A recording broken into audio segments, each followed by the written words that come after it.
चलिए dear students, अभी आपका एसी का टेस्ट होगा एक आधे दिन में।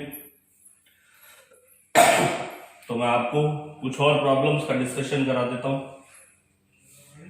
शीट निकाल लेते हैं अपन एसी वाली। एक्सरसाइज 1 देख लीजिए। 1 में कुछ क्वेश्चंस का डिस्कशन किया था और देख लेते हैं कुछ क्वेश्चंस एक्सरसाइज नंबर 1 में।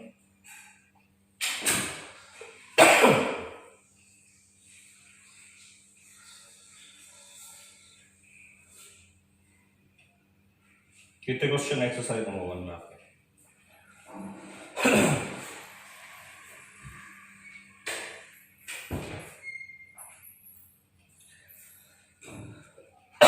हंड्रेड 9 से स्टार्ट करते हैं। चलिए 109 देखिए। मीटर का रीडिंग पूछा है, सेम ऐसा मैंने कराया था। 1/z निकालेंगे 1/xc माइनस 1/x एल से, तो 1/z का वैल्यू आ जाएगा। तो z का जो वैल्यू आएगा उसको वोल्टेज के अपोन में रखेंगे तो करंट आ जाएगा। एलसीआर सीरीज सर्किट में एवरेज पावर पूछा है, ERMS IRMS cos पाई। Question number 110। 109 जो है वो तो 1/z equals to 1/xc minus 1/x है। 1/z इक्वल्स टू 1/एक 24 है, एक 48 है। एलसीएम आएगा 48, ये 2 माइनस 1 यानी 1/48। z आएगा 48, करंट आ जाएगा, वोल्टेज 240 दे रखी मेरे ख्याल से, अपॉन 48। तो 24 2 जा और 2 5 जा, 5 एम्पियर आ जाए। 110 पावर पूछा है।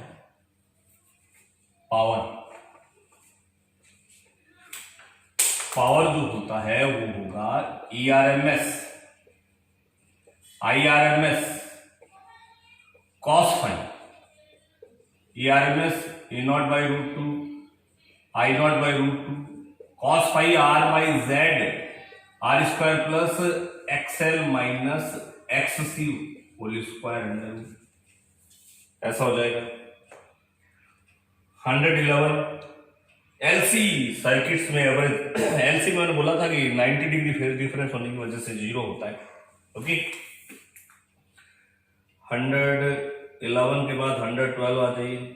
112 13 14 15 एक ही टाइप के हैं, तो 112 से लेके 115 तक देखते हैं।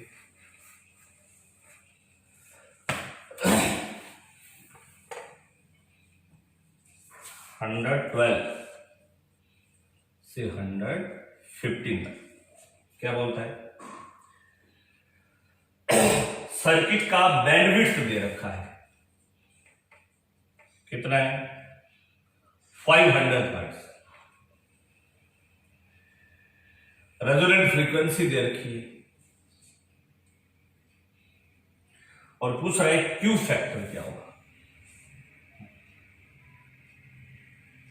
5000। तो क्यू फैक्टर तो सीधा सा होता था, याद कीजिए। Q factor is the ratio of the resonant frequency upon bandwidth. तो ये हो जाएगा 5000 अपॉन 500। आगे चलते हैं।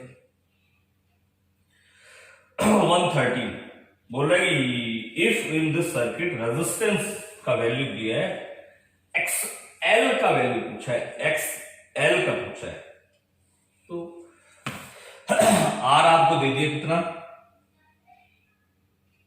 R दे रखा है आपको 100। तो याद कीजिए Q equals to XL upon R होता था। Q है 10, XL पूछा है, R है 100, और XL जो है वो कितना देगा? 1000। आगे चलते हैं। आपसे पूछा है कि कॉइल का L क्या होगा, XL क्या होता है? ओमेगा है।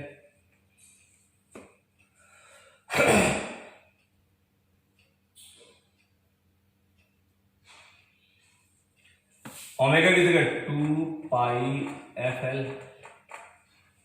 एफ आर दे ही रखा है, एल आपसे पूछा कर दिया जाए।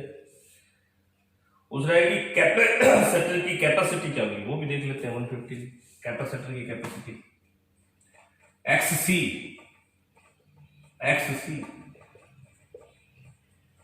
एक्सएल और एक्ससी तो इक्वल होते हैं। ये भी दिया है, ये निकाल लिया था अपन ने, ये दिया है, सी आपसे पूछा है, हो जाएगा।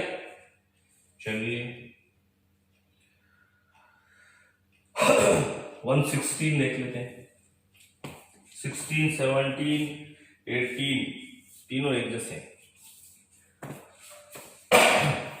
116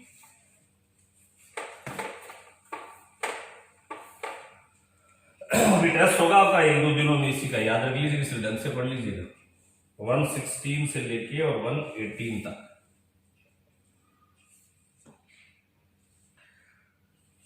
रेजोनेंट फ्रीक्वेंसी गिवन है भाई, ओके। आर भी गिवन है, एक्सएल भी गिवन है। तो सबसे पहला क्वेश्चन है बैंडविड्थ। तो याद कीजिए, बैंडविड्थ आपसे पूछिए, क्यू फैक्टर होता था एक्सएल अपॉन आर, और Q factor resonant frequency upon bandwidth भी होता था। एफ आर आपको गिवन है, एक्सएल आपको गिवन है, आर भी आपको गिवन है, तो क्या यहां से बैंडविड्थ आ जाएगी क्या? बोलो। चलिए फिर बोल रहा है कि लोअर हाफ पावर फ्रीक्वेंसी और अपर हाफ पावर फ्रीक्वेंसी। चलिए एक्सएल की वैल्यू पुट कर देते हैं। एक्सएल है क्वेश्चन नंबर 116 में 500, आर है 10, रेजोनेंट फ्रीक्वेंसी है 10 किलो, बैंडविड्थ आपसे पूछी। तो 500 से 1000 कैंसिल हो गया, तो बैंडविड्थ आपकी आ गई 20 × 10 200। तो बैंडविड्थ होती क्या थी? बैंडविड्थ होती थी F2 माइनस F1, ये 200 है। और पूछा क्या है 17 और 18 में लोअर हाफ पावर फ्रीक्वेंसी और अपर हाफ पावर फ्रीक्वेंसी यानी F1 और F2 पूछा है। आपने ये भी पढ़ा था कि resonant frequency is the average of both frequencies, so that's why F1 plus F2 is 2 of resonant frequency. Resonant frequency आपकी थी 10 किलो, तो ये 20 किलो बोले तो 20,000 हर्ट्ज। तो F2 माइनस F1 ये है, और F2 प्लस F1 जो है वो 20,000 आ गया।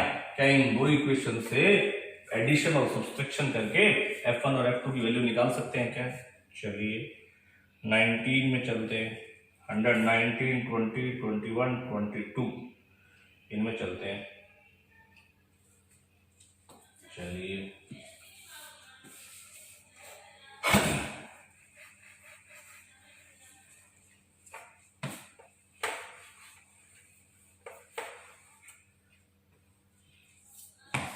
19 में एक सर्किट बना रखा है इस टाइप से, ये दे रखा है आपको 100 ओम का रेजिस्टेंस, और ये L है या XL है 20 ओम, तो ये XL हो गया, और ये भी XC है 40। अगर ये फेरेड में होता तो C होता, ये हेनरी में होता तो L होता। अब ये आ रहे, ये XL और ये XC। आपसे पूछा है कि कंडक्टेंस क्या है। कंडक्टेंस तो याद करो, ग्रॉस कंडक्टिविटी होती थी R की उल्टी थी, इसकी उल्टी हो जाएगी 1/100। यूनिट इसका होता है, उसका यूनिट ओम था, तो इसका ओम का उल्टा कर दो तो कंडक्टेंस का MHO महो हो जाएगा 1/100 यानी 0.01 महो। ओके, सॉरी ये 10 दे रखा है, तो ये भी 10 है, तो ये 0.1 आ जाएगा। आपसे पूछा Z कितना है सर्किट का, Z याद करो 1/Z equals to 1/R² plus 1/XL minus 1/XC का होल स्क्वायर। क्या आर दिया है, क्या एक्सएल और एक्ससी दोनों दे रखे हैं, वैल्यू पुट कर देंगे अंडर द रूट ऑफ 1/100 1/120 है। इसका सॉल्यूशन करेंगे तो 1/z आएगा, उसका उल्टा करेंगे तो z आ जाएगा। आगे पूछा है ससेप्टेंस और एडमिटेंस, तो ये तो सीधा ही होता था, 1/x निकाल लेंगे पहले, तो 1/xl माइनस 1/xc से 1/x जो होता था वही होता था ससेप्टेंस, इसकी जो पूरी वैल्यू है, और एडमिटेंस यानी y इक्वल टू 1/z आ जाएगा। कोई डाउट? ये हो गए 122 तक, 123, 24, 25, 26, 27, 28, 29 ये भी देख लेते हैं। 123 देखिए,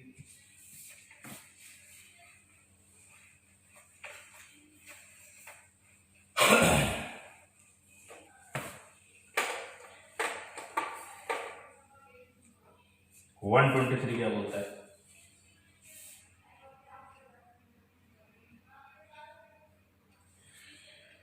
बोल रहे इस टाइप से एक सर्किट है, एक कैपेसिटर है और एक कॉइल है। कैपेसिटर में करंट, कॉइल में करंट है तो 1 एम्पियर, कैपेसिटर में 1.6 है। तो मैंने बोला था टोटल करंट, तो इनका फेज टोटल, हाल ये मत सोचिएगा कि ये 1 और ये 1.6 हो जाएगी, टोटल होता है इनका रिजल्टेंट फेज से निकाला जाता है। कॉइल में करंट बिहाइंड होती है, कैपेसिटर में करंट फॉरवर्ड होती है, तो ये 1 माइनस 0.6 आ जाएगा, 0.4 एम्पियर। कोई डाउट? 124 देखो, ये 123 था, 124 भी अच्छा क्वेश्चन है, कंपटीशन में आया हुआ है, वो देख लीजिए।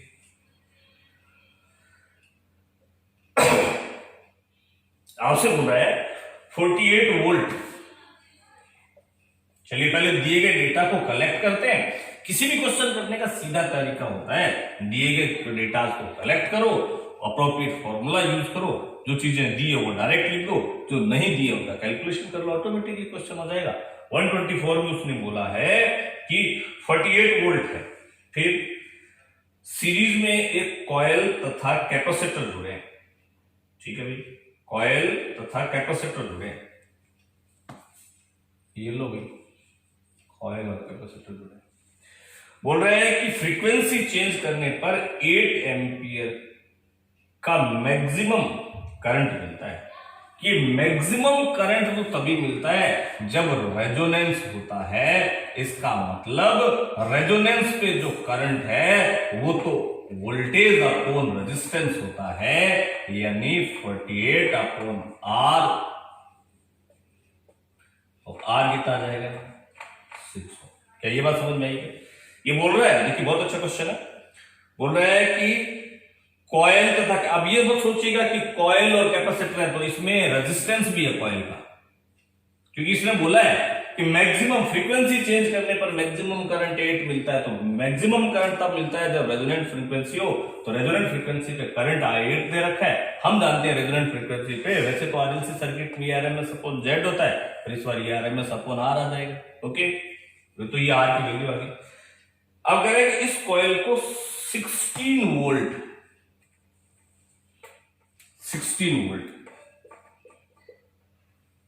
ईएमएफ जब दे दे तो इसका मतलब ये तो डीसी वोल्टेज हो गया, तो फिर आपको 2 एम्पियर इंटरनल रेजिस्टेंस की बैटरी और है, यानी एक ऐसी बैटरी है जिसका खुद का रेजिस्टेंस 2 ओम है, उसके साथ ये जोड़ दिया, तो जब ये कॉइल आप कनेक्ट करोगे तो डीसी में सिर्फ आर ही काम आता है, यानी इस कॉइल का ये एल काम नहीं आएगा, सिर्फ आर काम आएगा। आर कितना है? 6। तो यहां पे आपको करंट मिलेगी total voltage upon total resistance 6 + 2 यानी 2 एम्पियर आ जाएगा। क्या ये बात समझ में आ गई है? कोई डाउट? चलिए आगे देखते हैं, 125 देख लेते हैं, 125 देख लीजिए।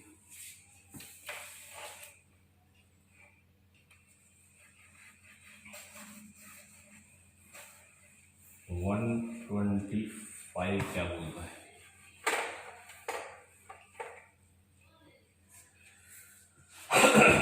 एक सर्किट दे रखा है 125 में, इसमें की दे रखी है जिसमें यहां रेजिस्टेंस है, एक और की दे रखी है K1 है, ये K2 है, दूसरी की के साथ इसने कॉइल जोड़ रखा है, उसका भी R दे रखा है।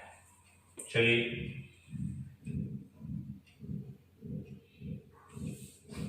पूछा गया है,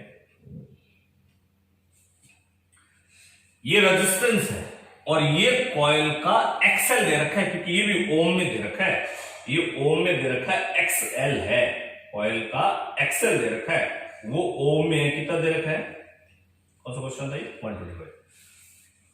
बोल रहा है कि रेजिस्टेंस आर है और एल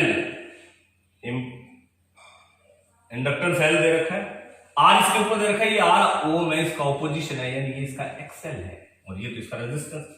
पहले 100 वोल्ट 50 हर्ट्ज पे ऑपरेट है, करंट इसमें भी आई नॉट है और इसमें भी आई नॉट है। फिर दोबारा क्या किया? दोबारा वो बोल रहा है कि 100 वोल्ट और 100 हर्ट्ज कर दिया, 100 वोल्ट और 100 हर्ट्ज कर दिया, इसका मतलब फ्रीक्वेंसी डबल कर दी। तो फ्रीक्वेंसी डबल कर दो रेजिस्टेंस पे तो फ्रीक्वेंसी का कोई फर्क नहीं पड़ता है, पर इस पे फ्रीक्वेंसी का फर्क पड़ता है, क्योंकि इसका ऑपोजिशन एक्सएल होता है जो कि फ्रीक्वेंसी के डायरेक्टली प्रोपोर्शनल है। आप फ्रीक्वेंसी डबल करोगे तो इसका एक्सएल भी डबल हो जाएगा, यानी ऑपोजिशन डबल हो जाएगा, तो करंट है, ऑपोजिशन डबल होने से करंट क्या हो जाएगा? हाफ हो जाएगा। कोई डाउट? आगे चलते हैं 126 पे, क्या बोलता है 126?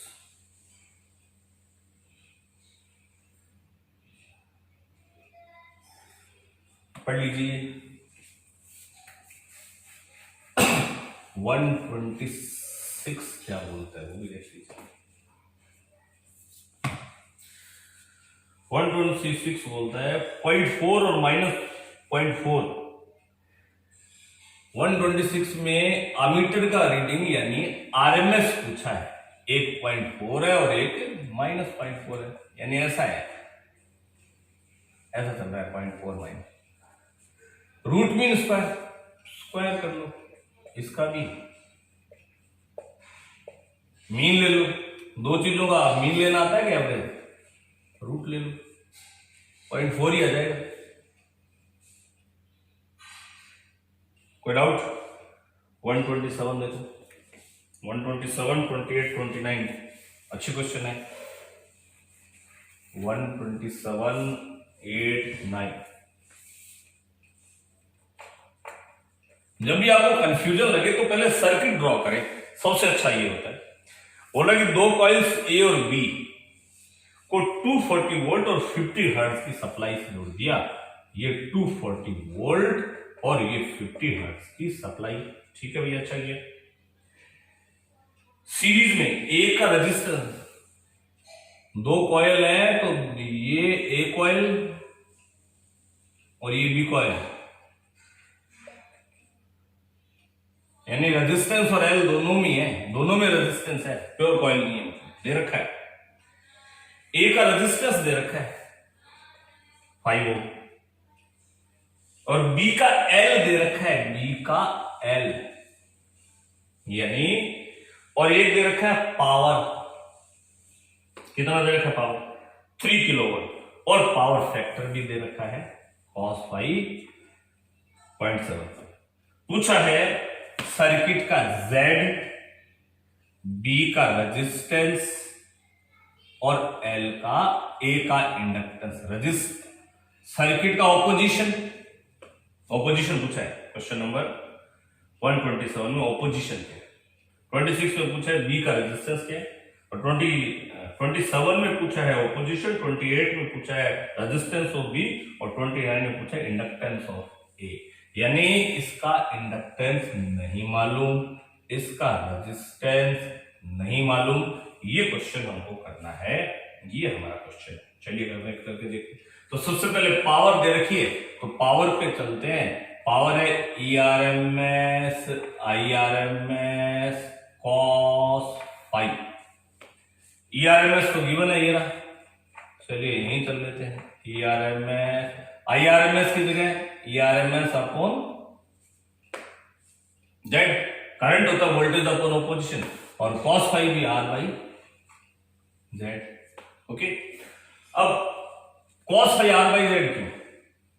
cos फाइव की तो वैल्यू दे रखी है पूरी की पूरी, P गिवन है, cos फाइव गिवन है, ERMS गिवन है, तो यहां से क्या आ जाएगा सर? Z की अवेलेबिलिटी हो जाएगी क्या? ऑपोजिशन, बोलो इंपिडेंस आ गया। अब ये RL सर्किट का Z होता क्या है भाई? Z होता है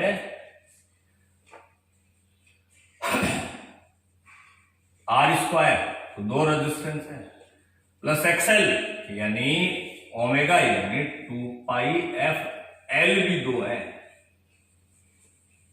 ये होता है।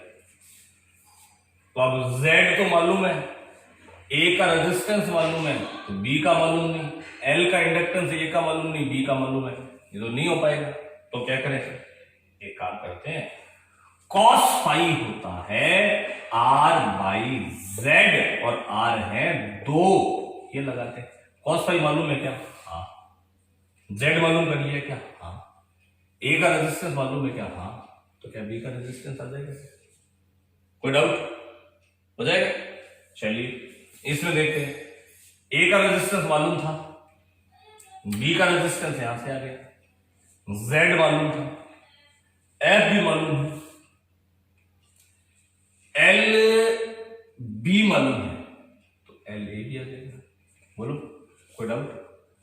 पहले इस फॉर्मूले से cos फाइव मालूम था, Z मालूम था, RA मालूम था, तो R भी आ जाएगा, R की वैल्यू, और फिर फॉर्मूले अनुसार रखेंगे, इस टाइप से आपके क्वेश्चन होंगे। Is it?